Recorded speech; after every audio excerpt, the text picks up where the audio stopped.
Читайте в свежем номере газеты «Час пика» 24 августа. 20 августа в городском парке культуры Верхней Пышмы состоялся митинг против реализации генерального плана образца 2016 года.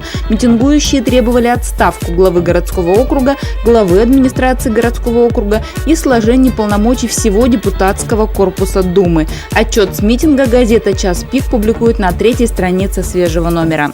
В Среднеуральске продолжаются нескончаемые выборные процедуры по новому главе города. Депутаты городского округа пытаются наладить этот процесс согласно существующему законодательству. Что препятствует этой процедуре, корреспондент газеты рассказывает в публикации «Когда у Среднеуральска будет новый глава». «Статистика – это наука, она не терпит приблизительности», говорила героиня фильма «Служебный роман». С ней согласна и руководитель Верхнепышмынского районного отделения статистики Надежда Челпанова. О работе своего отдела она рассказывает в публикации «Жизнь в цифрах».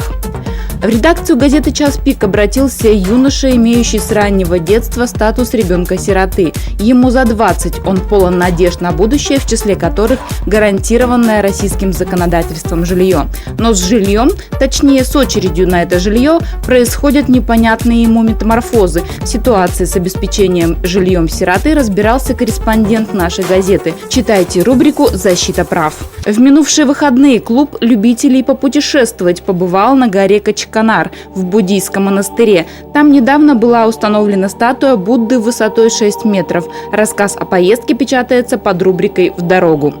Также в свежем номере газеты «Час пик» печатается репортаж о турнире по пляжному волейболу, проведенному в Среднеуральске, репортаж о праздновании яблочного спаса в парке культуры Медной столицы, объявление вакансии программы телепередач и гороскоп.